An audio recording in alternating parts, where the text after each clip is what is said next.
without a philosophical revolution, without a long-term process of philosophical education, it would not be possible to promote individual rights and capitalism in North Korea, Zimbabwe, Haiti. They need a huge change in philosophy, and that's an educational process. I think it can happen. I think it will happen. I think Ayn Rand's made it possible. And Ayn Rand's novels, the good news is they've been translated into God knows how many languages now, and they're read all over the world. So it's not impossible, maybe not in my lifetime, possibly in yours. But philosophical, you got to understand that the key principle here is politics is a branch of philosophy. It's grounded in ethics and underlying philosophical principles.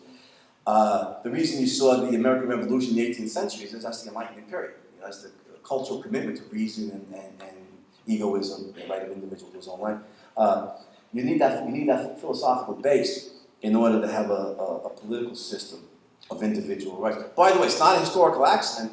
As Marxism in some form became prevalent in the American universities and educational system in the 20th century, the country necessarily moved towards socialism. It had to, on those philosophical principles. It has to.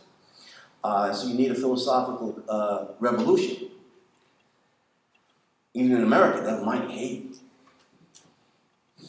Yes, this is in the back. Go ahead. You mentioned that in Africa, citizens had more freedom under European rule versus tribal leaders today, but wouldn't you agree that a lot of the problems in Africa today were caused by European imperialism? You mentioned... In what? You mentioned genocide and tribal warfare, which is caused by the arbitrary drawing of national lines by European imperialism. So would you say that the problems in Africa aren't due to a lack of capitalism, but due to the interference of imperialism? So the question is, are the problems in Africa due to European imperialism rather than what I said, the lack of capitalism and individual rights? No, definitely not. That European, and there's no way to morally support imperialism. The point I'm making here is that the African populations were vastly better off under as a practical matter, were vastly better off under the European colonialists than under the subsequent indigenous dictators. Tribalism was not caused by the Europeans' arbitrary imposition of national boundaries. Tribalism has a long, bloody, inglorious history in Africa, as well as all over the rest of the world, including North America. You remember the Germanic tribes in Europe, etc., etc. Tribalism, if I had to pick the one single factor responsible for the ongoing tragedy on the African continent, it would be tribalism that for thousands of years preceded European imperialism and even the Arab imperialism, of the 8th and 9th centuries, long before the Europeans. That is the major problem. Did the Europeans exacerbate it? It's possible. But tribalism goes back long before the Europeans arrived on the African continent, and now, decades after they left, it's still going on. So, I mean, the slaughter in Rwanda was not caused by the Belgians. The Belgians had their own, atrocities to account for what they did in Africa. But they're certainly not responsible for the endless tribal warfare. That's been around for thousands of years, long before European imperialism. And unfortunately, still tears Africa apart today. Yeah, over here. You just now said that the countries were better off under colonialism. Give me an example of that. You even just said that the Belgians had their own atrocities. Isn't that just exactly the opposite of being better off? All right, the question is, in what sense was Africa better off under colonialism? Because I just pointed out the enormous atrocities committed by King Leopold of Belgium when he was the ruler in the country. I'm sorry not to be specific enough here. As I said in the talk, I'm speaking primarily of the British, not the Belgians.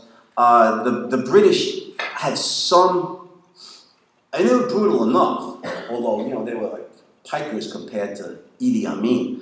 But the British at least has some concept of individual rights. They were the founders of the abolitionist movement. They ended abolitionism. They ended slavery, for instance, in their colonies. So go back. You're familiar with Peter Bower's books?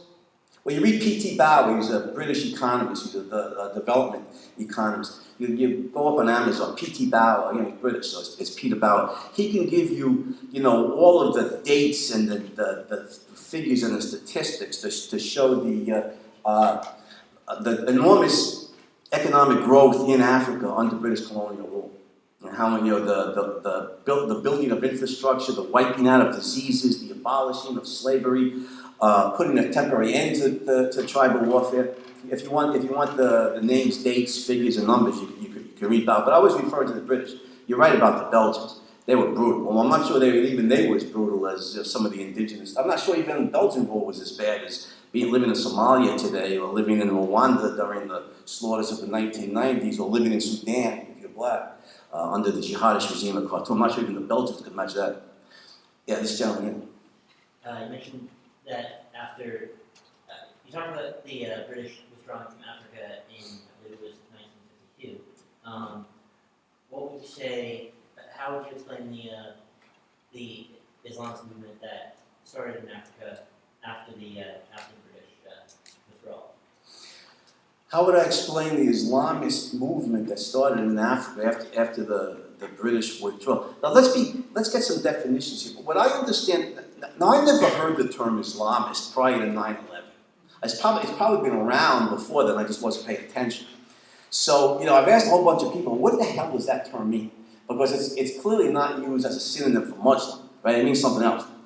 The best I can make out, the term Islamist refers to that subset of the Muslim population that wants to impose Sharia, right, Islamic law on the entire globe. Whether it cuts across the Sunni-Shiite divide. It's roughly synonymous to jihadist, right? I'm not even sure. Did the jihadist movement in Africa start only after the British left in the 1950s and 1960s, or was it around even before then? Because the jihadist movement has been around since the days of Muhammad. And the desire to conquer Europe. I mean, even more than the Christians, the Muslims have been, Islam has been a religion spread by the sword, and it's had, popular growth spurts here and there throughout history. Certainly the Khomeini revolution in Iran in 1979 was critical in the re-emergence of jihad as a military struggle against the West and the desire to move to conquer the West. I'm not sure it re-emerged in Africa only after the British left. It might. I'm not sure, but that's certainly the re-emergence of the jihadist mentality amongst parts of the Arab Islamic world of the 20th century. Certainly today, after the defeat of National Socialism and the collapse of communism, certainly represents the greatest threat to individual rights and freedom in the world today. I no doubt of that. And it's an ongoing war. It's a war that's gone on for 1,300 years. If you read the history of Islam, you read, what's his name? What's that English historian? Paul Fregosi, his book, Jihad in the West. It gives you, the whole history of the attempts to conquer Europe, the endless, ongoing Islamic attempts, first by the Arabs, then by the Turks, to conquer Europe. It's scary. It is very scary. Yeah, in the back. You cited more was a dipolar world as a capitalism versus socialism sort of thing. I was wondering what your view was about mixed economic models. Mixed economies? Okay, yeah, it's a good question. The question refers to what do I think of mixed economies? Now, most of the Western world today, in fact, all of the countries that we think of as capitalist, whether it's the United States, the Asian tigers, all of those countries are really mixed economies. And similarly, it's funny, the countries that are often referred to as socialist, Scandinavia, for example, Sweden, Norway, Denmark, are also mixed economies. Now, a mixed economy is simply a combination of socialism and capitalism. It's a combination of, it's where you have